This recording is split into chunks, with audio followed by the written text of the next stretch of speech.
Diddy has just been brutally attacked in prison, and new surveillance footage has leaked, showing the violent assault he suffered behind bars. The footage, captured inside the notorious Metropolitan Detention Center in Brooklyn, reveals a shocking and chaotic scene as multiple inmates cornered Diddy before launching a full-scale attack. Witnesses say tensions had been building for days, with rumors circulating that certain inmates had marked Diddy as a target. When the attack happened, guards rushed in to break it up, but not before serious damage had been done. Diddy was left injured and shaken. Diddy Combs has been denied bail in connection with the sexual abuse and sex trafficking charges he faces. And as Les Trump reports, the music mogul who once traveled by private jet to all those mansions is now in a jail that is notorious for its bad living conditions.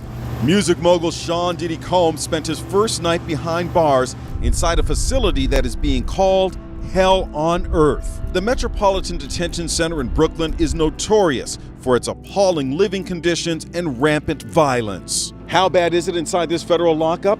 There have been 2 murders, 4 suicides, and numerous stabbings and lockdowns in recent years. It's so out of control inside that 4 federal judges are reportedly refusing to send any more prisoners here. Donald Trump's former fixer, Michael Cohen, spent a harrowing year in federal custody. He says for someone used to a life of luxury like Diddy, prison life is a severe shock. You have a desk, you have a plastic chair, you have your bed with a 1.5-inch mattress, no pillow, and you also have a locker. His once powerful presence now reduced to just another inmate trying to survive in one of the most dangerous federal facilities in the country. The Metropolitan Detention Center is infamous for its history of violence. Stabbings, gang-related beatings, and corrupt prison staff have made it one of the most feared places for any high-profile inmate. Over the years, there have been multiple reports of high-profile prisoners being assaulted, some even killed, as gangs and power struggles dominate life behind bars. After his arrest in New York, Diddy was booked at MDC. Back then, we took a deep dive into MDC's conditions, but they're really worth revisiting. Following Diddy's arrest, his attorney Mark Agnifilo immediately sounded the alarm on MDC, arguing there are some major issues with the jail, citing violence, poor conditions, overcrowding, and even staffing issues. He also cited some startling statistics. 2 inmates have been killed at MDC since June, and at least 4 inmates have died by suicide over the past 3 years. On top of that, 6 staff members have been charged with crimes over the past 5 years. Even with all these questionable stats, it's still common for defendants to be housed at MDC after their arrest, as they're awaiting trial in either Manhattan or Brooklyn. And the jail is no stranger to high-profile inmates either. MDC famously housed R. Kelly, Ghislaine Maxwell, and Sam Bankman-Fried, who's actually there right now. Diddy, who once lived a life of luxury, is now facing the brutal reality of life inside a maximum security prison where money, fame, and influence mean nothing. Sources inside MDC say that Diddy has been struggling since day one, reportedly isolated from other inmates, but still unable to escape the harsh realities of prison life. According to insider sources, the attack occurred earlier this week in the prison yard, where Diddy was reportedly ambushed by a group of inmates. Sean Diddy Combs reportedly underwent treatment in a hospital as he continues to await trial on sex trafficking charges. According to Page 6, the 55-year-old was transported from Metropolitan Detention Center in Brooklyn, the federal prison where he was sent following his September arrest, late January 30th to undergo an MRI and was then soon returned to police custody later that night. The outlet cites a source as saying that the medical scan was authorized because his knee was bothering him. E! News has reached out to reps for Diddy and the Federal Bureau of Prisons for comment and has not heard back. The Grammy winner's attorney, Mark Agnifilo, tells TMZ, quote, "I cannot comment on anything related to prisoner movements. Also, I'm not commenting on anything related to possible medical issues." Diddy had shared in a since-deleted Instagram post in 2017 that he had undergone his 3rd knee surgery in a year. The Federal Bureau of Prisons has neither confirmed nor denied the reports about Diddy's hospital visit. The newly leaked surveillance footage, obtained by a prison insider, shows the terrifying moment when Diddy is surrounded and violently assaulted. The video captures Diddy trying to defend himself as inmates punch, kick, and taunt him. Despite his efforts, the attack left him with visible injuries, including bruises, cuts, and a possible broken rib. Since his arrest, Diddy's legal team has been working tirelessly to get him out on bail. arguing that he is in extreme danger and that keeping him in prison could have deadly consequences. That P. Diddy's on suicide watch tonight. Do your sources confer the same information? Are they saying it was possible? Hey, real quickly, all that commissary stuff, he's not getting any of that because people in the SHU have an abbreviated list. So he's out of luck. No stake for him. Yeah, he is on suicide watch. This guy thought he would have went home. All of a sudden, he didn't get bond. Remember, the first night that he was there, he was like an overnight guest. When they told his bond hearing, now they checked him into the system, and reality has hit him. And I understand that he has a shrink coming by his cell to see him several times a day. And now there's talk about putting him in, it's like a bubble. It's like a cell that has like a plexiglass wall in it where they have inmates watching you. That's actually their job, to keep an eye on the inmates that are on suicide watch. Another error that I guess some warden told. However, the judge has already denied multiple bail requests, labeling him a flight risk and stating that the severity of the charges against him requires that he remain in custody. With this new attack caught on camera, Diddy's lawyers may use the footage as another desperate attempt to push for bail, but many legal experts believe it will do little to change the court's decision. The prosecution has remained firm, arguing that Diddy's influence, wealth, and potential to evade justice make him too risky to release. The indictment was filed on January 30th. Coincidentally, according to the New York Post, that's the same day P. Diddy was taken to a Brooklyn hospital from MDC. MDC is the Metropolitan Detention Center in Brooklyn. It's where Diddy's been held since his arrest back in September. His team has tried multiple times for bail, but it's always been denied. So that's where Diddy has been for months now, but last week he was taken to the hospital. According to reports from the New York Post, Diddy was transported from MDC in the cover of darkness at about 10 p.m. on January 30th. He was taken to a Brooklyn hospital for an MRI after reporting issues with his knee. This actually isn't the first time we've heard about Diddy's knee either. He's apparently had problems with it since 2003 when he ran the New York Marathon. He even had multiple knee surgeries back in 2017. In a now deleted Instagram post, Diddy shared this photo and wrote, quote, "Just had my final knee surgery. They said I'd never run again. I said the devil is a liar, 2 exclamation points." Social media has exploded with reactions to the leaked footage, with hashtags like Diddy attacked and prison assault trending worldwide. Fans of the music mogul are expressing outrage and concern, calling for better protection for Diddy while he's behind bars. Many are questioning how someone as high profile as Diddy could be left so vulnerable in prison.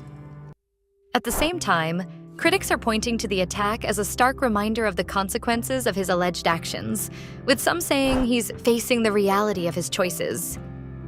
Judge Arun Subramanian shot that down pretty quickly, and it was decided if Diddy was granted bail, he'd be staying in New York, specifically on the Upper East Side in a 3-bedroom apartment. That bail would have come with a $50 million price tag and some major restrictions on Diddy's house arrest. Inside the apartment, there would be 2 live-in guards and another guard downstairs.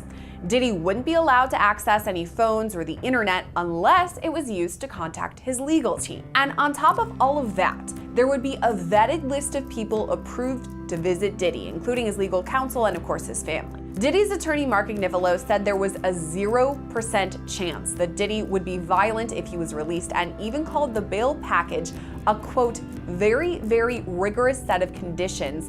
This part is wild. He said it was even more strict than the MDC jail. But Judge Subramanian, he didn't bite on that, and Diddy's bail was denied for the 3rd time. Meanwhile, the footage has sparked a frenzy online, with fans and critics alike questioning whether this attack was random or something far more calculated. Some insiders believe that Diddy was specifically targeted, either as a warning or as part of a larger prison power play. Others speculate that this attack could be linked to his past legal troubles and the enemies he may have made over the years. Whatever the case, one thing is clear. Diddy is not safe, and if he remains behind bars, this may not be the last time he finds himself in a life-threatening situation. Diddy's mental health has come into question while he's been at MDC. When he first arrived, he was on suicide watch, which the U.S. Department of Justice National Institute of Corrections describes as supervisory precautions taken for suicidal inmates that require frequent observation. Diddy's suicide watch was only temporary, though. He was housed in a special protective unit of the jail after that for the first few weeks of his stay. But Diddy right now is in Gen Pop, meaning general population, the place where majority of the inmates stay. And that's where he apparently had this meltdown over the holidays, at least according to one source. Another source, though, disagrees with all of this. They say Diddy is staying strong in jail despite missing his family a great deal at Christmas, which is a time he often spends with his children. But however Diddy spent the holidays, there are still a lot of questions in the case of Sean Combs. Let's take a closer look at how this story unfolded. Diddy, whose real name is Sean Combs, was arrested and charged earlier this year following a series of allegations that have rocked the music industry. The charges range from workplace harassment to more serious claims of abuse, and the case has been one of the most closely watched legal battles in recent memory. Diddy has consistently denied the allegations, calling them false and defamatory, but his life in prison has become a focal point of the ongoing drama. Okay, so talking about Diddy, last time I talked to you, he was in a different part of MDC, a secure location for potentially high-profile inmates. Now, could it be that P. Diddy is in Gen Pop or general population? Yes, I'm assuming that after doing a threat assessment on him after being there for several weeks, it was determined that he could be housed in a general population unit.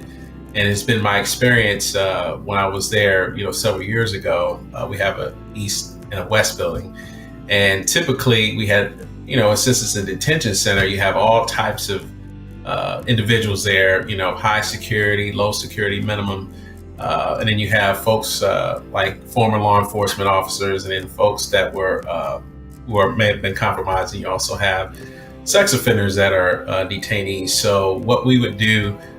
Sometimes we would house some of our high-profile individuals with former law enforcement who are facing charges.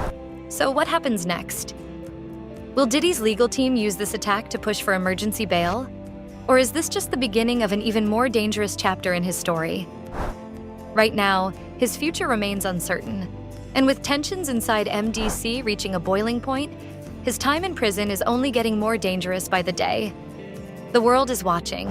And as more details emerge, the truth about what really happened inside that prison cell will eventually come to light. The leaked surveillance footage, which was reportedly recorded by prison security cameras, reveals the harsh and dangerous conditions Diddy is facing behind bars. Because when it comes to the trial, the defense and the prosecution, they have been overwhelmed with discovery, terabytes of data that has likely resulted in possibly an information overload. There's a lot of information here. But one thing the defense says it doesn't have is a complete list of witnesses the government plans to call. And without that, the attorneys are saying, we won't know what we're up against and we can't properly prepare a defense. So they've submitted a letter asking the judge overseeing this criminal case, Judge Arun Subramanian, to finally rule on a motion for a bill of particulars, which was filed months ago. So to really understand what's going on here, we actually got to go all the way back to October, what was going on the docket at that time. Because at that time, and even now, Combs has been locked up in the Metropolitan Detention Center in Brooklyn. And back in October, he was there for several weeks. He was arrested in New York in September pursuant to a grand jury indictment from the Southern District of New York. And the main allegations from prosecutors are that he used his wealth and his influence to intimidate people into performing sex acts with commercial sex workers. In the video, he is seen trying to shield himself as inmates taunt and physically assault him. The attack is said to have been fueled by rumors and allegations circulating within the prison, with inmates viewing Diddy as a symbol of corruption and privilege. Friends and associates of Diddy have been quick to express their outrage, calling the situation unacceptable and inhumane. They argue that Diddy, despite the allegations against him, deserves to be treated with basic human dignity and protected from harm.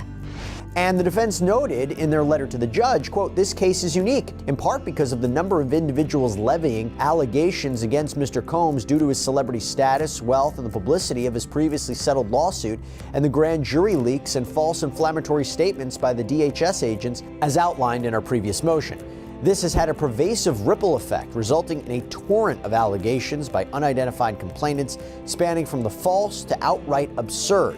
Essentially, it's how do we know who's going to be part of this criminal case when there's been already so many lawsuits filed against Sean Combs, so many accusations. We got to be clear about what we're defending against. And by the way, as you heard, the defense had previously accused the government of leaking information to the press and the public, something the U.S. Attorney's Office strongly denied. And since then, Combs is faced with even more lawsuits in both federal and state court as more Jane and John Does came forward to accuse him of rape and sexual assault. Adding even more tension to the situation, sources inside MDC have revealed that this wasn't just a random prison fight. It was an orchestrated attack. Insiders claim that certain factions within the prison had been plotting against Diddy since the moment he arrived, seeing him as an easy target due to his high-profile status. Some inmates allegedly saw him as a symbol of wealth and privilege, making him a prime target for intimidation and violence. Others believe that his past associations and legal troubles made him vulnerable to revenge attacks from individuals with long-standing grudges. And the defense contends that the prosecution should be required to identify victims for several reasons. First, without clarity from the government, Mr. Combs has no way of knowing which allegations the government is relying on for purposes of the indictment. Other than victim one, there's no way for Mr. Combs to undermine who the other unidentified alleged victims are, the number of potential alleged victims, and the length of time alleged in the indictment both weigh in favor of a bill of particulars. By the way, there's been a superseding indictment, so now there are 3 numbered victims in this case, victim 1, victim 2, victim 3. But anyway, going back to the letter, it says, moreover, to the extent Mr. Combs is forced to mount a defense against criminal allegations that the government does not seek to prove at trial, he's entitled to know that. Basically, the suggestion is if the government knows that an allegation from somebody is false, they need to tell the defense that. Quote, absent a bill of particulars, the government is forcing him unfairly to play a guessing game, one made all the more challenging by the onslaught of baseless allegations that desperate plaintiffs are lodging in him.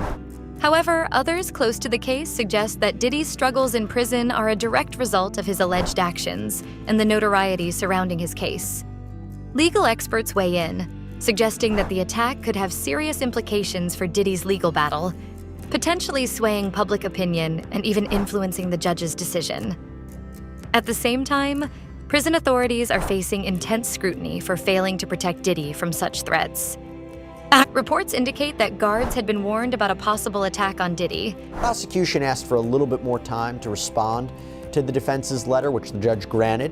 And then at the end of October, the government submitted its own filing, which included some details about its investigation so far, the sheer volume of information they were gathering. It reads, to date, the grand jury has issued over 300 subpoenas, and the government has interviewed over 50 witnesses, several of whom testified before the grand jury.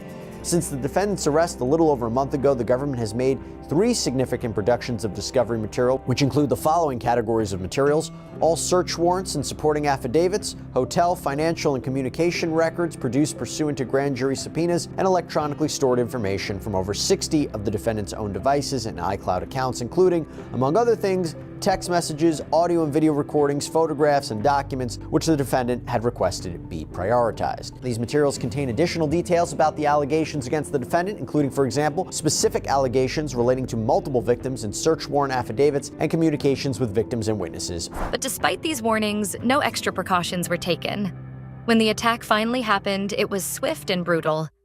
Diddy was reportedly in the common area when a group of inmates approached him, engaging in a brief verbal confrontation before things turned physical. The surveillance footage shows at least 3 inmates attacking Diddy simultaneously, punching and kicking him before security intervened. Some reports suggest that a weapon may have been involved, but prison officials have yet to confirm whether Diddy was stabbed or not. January 8th and 9th, 2025, representatives of Mr. Combs sent letters informing defendants Ample and NBCU that the trailer included false and defamatory statements and urged them to take down the trailer and refrain from publishing the documentary. This is kind of like a cease and desist letter before there's any kind of litigation. Defendants Ample and NBCU did not respond. So Combs' team is saying, look, we gave you guys plenty of heads up that what you were about to put out there for the world to see is not only wrong, but in our opinion, it's defamatory. And when you use that language, that would signal to anybody that potentially you will take legal action. But according to them, the defendants here didn't respond. We'll see what NBCU and Ample has to say, but that allegation, the allegation that they're making, and that is the cause of action that Combs is suing under, defamation. I want to talk about that because Defamation, generally speaking, is a false statement that is published, and if you're dealing with a famous... This isn't just a story about Diddy. It's about the broader issues of safety and accountability within the prison system. The attack has sparked important conversations about how high-profile inmates are treated and whether the system is equipped to protect them. Some are calling for reforms to ensure that all prisoners, regardless of their status, are kept safe from harm. Others argue that Diddy's situation is a consequence of his alleged actions and that he must face the realities of prison life. In the aftermath of the attack, Diddy was placed in medical care within the prison.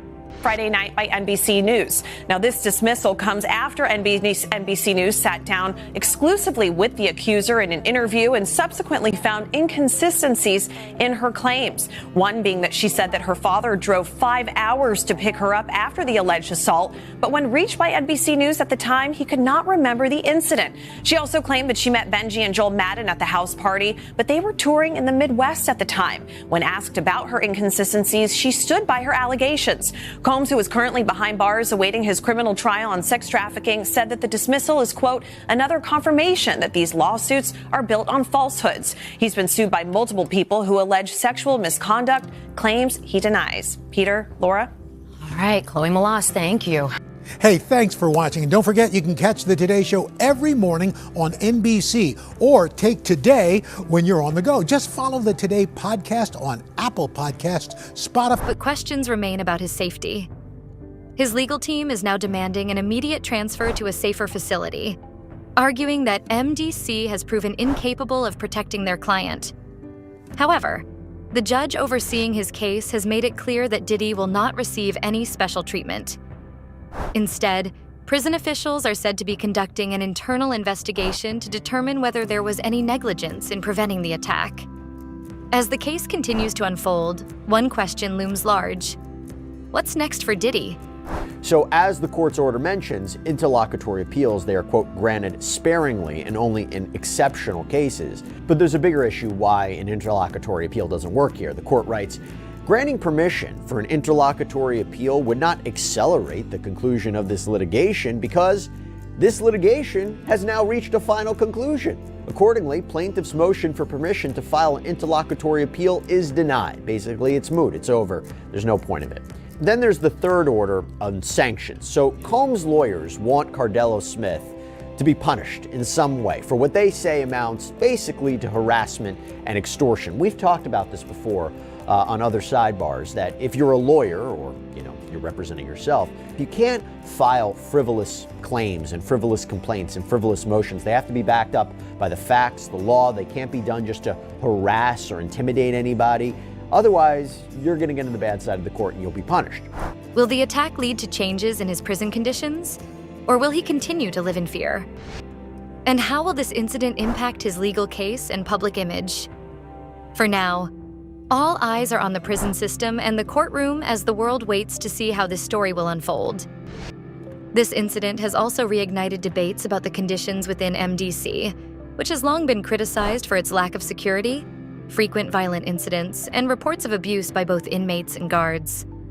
A person alleging to be Sean Combs seemingly admits to raping Cardello Smith and admits to pinning other rape cases on Cardello Smith and promises to pay the inmate $35 million. Wow, I can't believe that Sean Combs would admit to all this. My gosh. Well, I want to take a look at this document that was put together by Cardello Smith, which the defense says is complete nonsense. Remember, this is supposed to be in Sean Combs' voice.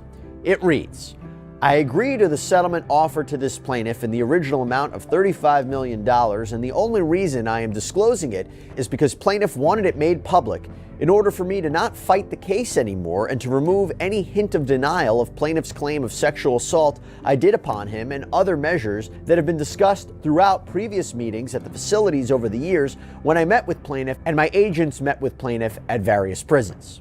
Some legal analysts are questioning whether placing Diddy in such a volatile environment was a deliberate move to break him down emotionally and physically. Others argue that high-profile inmates are always at risk in general population, and that Diddy's presence in MDC was bound to cause tensions from the start. Meanwhile, Diddy's family and supporters are growing increasingly concerned about his well-being. Close friends and allies in the industry are reportedly scrambling to exert pressure on the legal system to grant him bail, fearing that another attack could be fatal. Diddy Combs, the case has been voluntarily dropped by the anonymous woman, according to documents obtained by E! News February 14th. Additionally, the lawsuit was dismissed with prejudice, meaning the plaintiff, as well as her lawyers Tony Busby and Antigone Curtis, won't be able to bring the case to court again, per the filing. The document adds, counsel for the plaintiff have discussed this matter with counsel for each defendant, who acknowledge and consent to this submission. Following the case's dismissal, Carter, whose motion to reveal the name of the plaintiff was denied in December, shares in a statement that he feels like the court's decision was a victory. He says in a February 14th statement shared to his label Rock Nation's X account, "The frivolous, fictitious, and appalling allegations have been dismissed. This civil suit was without merit and never going anywhere. The fictional tale they created was laughable, if not for the seriousness of the claims." Still, the 55-year-old says the win doesn't erase the repercussions that he and his wife Beyoncé, as well as their 13-year-old daughter Blue Ivy. There are even rumors that certain celebrities and business moguls are reaching out behind the scenes to negotiate Diddy's safety or relocation. Whether these efforts will have any impact remains to be seen, but one thing is certain. Diddy's time in prison has turned into a nightmare, and the longer he stays inside, the greater the risk to his life. The leaked surveillance footage has also fueled speculation about what really happened behind the scenes. Some reports claim that Diddy had been clashing with certain inmates over access to privileges within the prison, leading to rising tensions. To apply baby oil to plaintiff's skin during the performances, which plaintiff did. After applying the baby oil, plaintiff became unusually sleepy, disoriented, confused, exhausted, drowsy, weak, sluggish, numb, and alarmed by the sensation of being trapped in his own body. Plaintiff felt a heavy sensation behind his eyes and felt that moving his body became more difficult and exhausting. So first of all, baby oil, lubricant, very reminiscent of what's being alleged in Sean Combs' criminal case and other lawsuits as well about potential drugging. But also the baby oil, this is important. I remember in another lawsuit filed by a different John Doe from last year, there was a claim in that case that Combs had laced baby oil with the date rape drug GHB. Now, this complaint continues. While plaintiff was in this disoriented state, Combs instructed him to perform acts that were outside the scope of the agreed upon performance and limitations. Others suggest that he may have been set up by corrupt guards who allowed the attack to happen. While there is no concrete evidence to support these claims, the fact remains that the footage is disturbing and has left many wondering just how deep the corruption within MDC really goes. With public pressure mounting and social media ablaze with debates about Diddy's fate, the question now is whether this attack will change anything about his legal situation. Will the judge reconsider his bail conditions given the obvious danger he faces? February 6th, Free Puff, referring to one of Combs' former stage names, before adding in a separate message, "Puff, we love you." And the 47-year-old also provides insight into why he believes Combs, who pleaded not guilty to federal charges of racketeering, sex trafficking by force, fraud or coercion, and transportation to engage in prostitution following his September arrest, should be released from prison. He says in another message on the platform that same day, just for clarity, they're trying to make an example out of Puff. Kim Kardashian's ex-husband continues in an additional post, "Who's ever after Puff, we gotta find out exactly who they are." And Ye doesn't only come to the defense of Combs in his controversial internet rant, he also claps back at criticism of his wife Bianca Censori's naked look at the 2025 Grammys. He says in a February 7th post, "People say the red carpet look was her decision. Yes, I don't make her do nothing she doesn't want to, but she definitely wouldn't have been able to do it without my approval, you stupid-ass woke pawns." The Yeezy founder goes on to allege that he has, quote, "dominion over his wife." Or will he be forced to endure more violence as he awaits trial? Legal experts remain divided on the matter, with some believing that the court will maintain its stance on keeping him locked up, while others argue that the risks to his life could justify a reconsideration. As Diddy recovers from his injuries, his next move will be critical. Will he continue fighting for bail, or will his legal team push for an emergency transfer to another facility? More importantly, will this attack serve as a warning of worse things to come? Tapes over to Sean Combs and his team. And with that in mind, this is not the only issue that came up. There was another ruling from the judge we got to talk about. There was another thing the judge decided just now. We want to talk about it, and it concerns the same issue. It concerns the tapes. You see, the prosecution weeks ago responded to the defense's letter, but they didn't focus so much on turning over the alleged sex tapes. They didn't want to turn them over, but rather what they focused on, what they accused the defense of, is they alleged the defense violated the protective order. They argued that the defense revealed just way too much about the content of these videos, even though the defense redacted certain portions of the videos in their letter to the court that we all saw. It was a public letter. But they say that's not enough. The prosecution argued that under the protective order, no portion of the videos should have been filed on that public docket. One thing is clear. Diddy is in a fight for survival, and with each passing day, the dangers surrounding him only grow stronger. The world is watching, and as more details emerge, the full truth behind this violent prison attack will eventually be revealed. What do you think? Was this attack planned, or was it just another case of prison violence spiraling out of control? Will Diddy's legal team be able to secure his release? Or is this just the beginning of a long and dangerous prison sentence? Let us know your thoughts in the comments, and don't forget to like, subscribe, and hit that notification bell for more updates on this developing story.